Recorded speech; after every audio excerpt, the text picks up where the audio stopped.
माँ बाप भी बहुत बड़ी आशा के साथ में अपने बच्चे का पालन पोषण करते हैं, बेटी को पालते पोसते। बेटी जवान हुई, माँ बाप के सम्मान को उछाल दिया और किसी भी छोरे के साथ भाग गई। अरे धूर्त बेटी, तेरे को इतनी अकल नहीं है, तेरे को भागना ही था, जब पैदा हुई थी उसी दिन भाग जाती।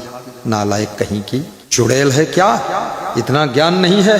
और ज्ञान नहीं तो फिर खीर क्यों खाती, गोबर खा ले फिर, तब मैं जान जाऊं तुझे ज्ञान नहीं है, बेईमान कहीं की। किसी बेटी को किसी के साथ भागना नहीं चाहिए, इससे माँ बाप घायल हो जाते हैं, बहुत दुखी हो जाते हैं, पूरा टूट जाते, चकनाचूर हो जाते हैं।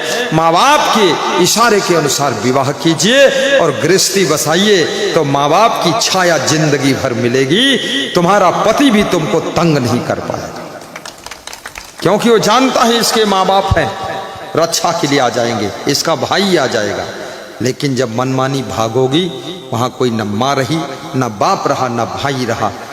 कई लड़कियां भाग कर गईं और फिर वो मार डाली गई, मुड़ काट दिया लोगों ने। ये स्वार्थी लोग, इनके साथ भागना मना, बिल्कुल मत भागना। भाग कर भी क्या करोगी, भोग ही तो भोगोगी। तो विवाह होगा, जो माता पिता सामाजिक मर्यादा रीति रिवाज से सम्मान के साथ तुम्हारा विवाह करेंगे, उसमें भी तो भोग भोगने को मिलेगा। उसमें क्या कहीं गोबर मिलेगा? जो भागने पर मिलेगा वही सम्मान के साथ मिलेगा। इसलिए भागना बंद करना है।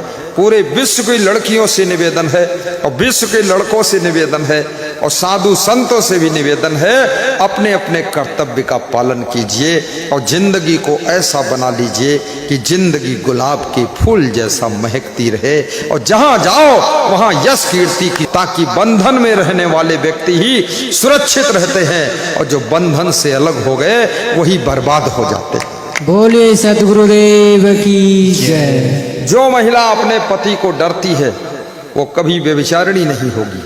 जो पति अपनी पत्नी के बंधन में है, बात मानता है, थोड़ा डरता भी है, वो पति कभी भ्रष्ट नहीं होगा।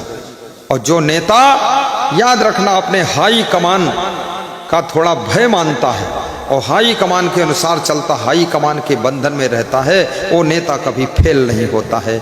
इसलिए याद रखना, सफलता अगर चाहते हो तो बंधन में रहना सीखो। मैं तो अपने गुरु को भी बंधन में रहता था। कई लोग हमको सिखाते थे तुम होशियार हो गए, अब अलग कुछ करो। हमने कहा अलग जो भी होगा बिगाड़ दूंगा, कुछ नहीं करूंगा, सब गुरुओं के साथ हुई। अलग क्यों करूंगा मैं? जब मैं कुछ नहीं जानता था तब गुरु के पास रहता था। अब मैं होशियार हो गया तो बूढ़े गुरु को छोड़कर इधर उधर घूमूं? मैं नहीं घूम सकता, मूर्ख तक काम नहीं करता।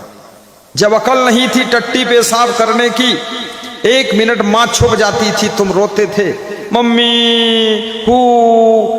अब जब अकल धकल थोड़ी आ गई, माँ बाप ने पढ़ा लिखा दिया, समझा दिया, ज्ञान दे दिया, तो तुम इधर उधर घूमने निकल जाते हो। मम्मी तुमको ढूंढती घूमती है, बेटा कहाँ गया, बेटा कहाँ गया। अरे मूर्ख, मम्मी के पास में अब भी रह। बचपन में अपने स्वार्थ के कारण मम्मी को ढूंढता था, अब तू कम से कम मम्मी की सेवा के लिए मम्मी के साथ में रहने की कोशिश कर। अब तेरे को बीच में कोई टम्मी मिल गई, वो टम्मी के पीछे घूम रहा, मम्मी को छोड़ दिया। गए थे दिल्ली और वहां से ले आए एक काली बिल्ली और उस बिल्ली ने सास ससुर को मारा किल्ली, सास ससुर घायल हो गए। वो छोड़ दो। जब ये शरीर ही नहीं रहेगा तो अहंकार कहाँ रह जाएगा?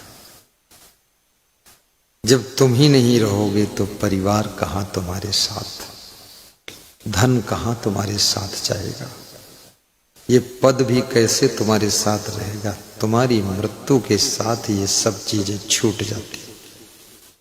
इसलिए छूटने से पहले, मरने से पहले सेवा का पुण्य कमा लो।